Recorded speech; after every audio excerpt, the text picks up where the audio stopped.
Hello बच्चों, let's read the question. A hydrogen-like atom atomic number Z is in a higher excited state of quantum number n. This excited atom can make a transition to the first excited state by successively emitting 2 photons of energy, that is 10.20 eV and 17 eV respectively. Alternatively, the atom from the same excited state can make a transition to the second excited state by successively emitting 2 photons of energy, 4.25 eV and 5.95 eV respectively. Determine the value of N and Z. Ionization energy of hydrogen atom is given है 13.6 eV. First of all इस question में जो हमारा की concept रहेगा उसे हम यहाँ पर डिस्कस कर लेते हैं. So here the key concept is all about that is atomic number. जैसे कि हमें पता है कि जो हमारा एटॉमिक नंबर है वो किसके बराबर है, that is number of electrons के, and atomic number is found in the nucleus as the protons are present in the nucleus. जैसे कि हम देख रहे हैं कि क्वेश्चन बात की है for the transition from the excited state n to the first excited state. तो इसका मतलब हमारे पास जो n1 आ जाएगा वो जाएगा 2. तो इसका मतलब en माइनस e2 किसके बराबर आ जाएगा, that is 10 plus 70 it is equals to 27 eV. इसको हम ले लेते हैं इक्वेशन फर्स्ट.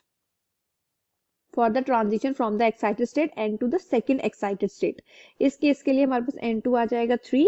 सो इसके लिए हम लिख लेते हैं en minus e3 is equals to 4.25 plus 5.95 is equals to 10.2 eV. इसको ले लेते हैं इक्वेशन हम यहाँ पर सेकेंड. यहाँ पर ले लेते हैं from equation 1 and 2. So equation 1 and 2 से हम देख लेते हैं कि हमें यहाँ पर क्या मिल जाएगा, that is E3 minus E2 is equals to 17. इसको हम ले लेते हैं यहाँ पर इक्वेशन थर्ड.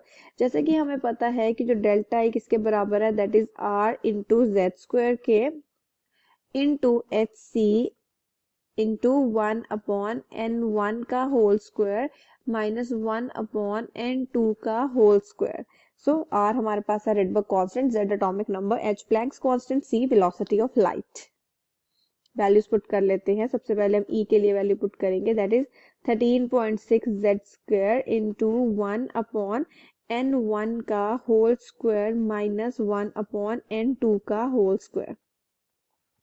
कैलकुलेट करेंगे अब हम यहाँ पर हमारे डेल्टा E2 के लिए, जो कि यहाँ पर आ जाएगा that is 13.6 Z square into 1 upon 2 का whole square minus 1 upon n2 का होल स्क्वायर. इसको ले लेते हैं हम यहाँ पर इक्वेशन 4.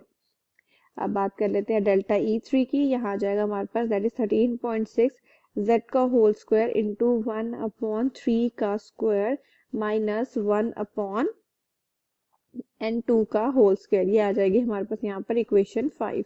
वे सब वैल्यूज हम पुट करेंगे इक्वेशन थर्ड में. तो हमें यहाँ पर क्या मिल जाएगा, that is E3 minus E2 is equals to minus 13.6 Z square divided by 9 plus 13.6 Z square divided by 4 is equals to 17. So Z square आ रहा है हमारे पास यहाँ 9, तो इसका मतलब Z है हमारे पास यहाँ पर 3.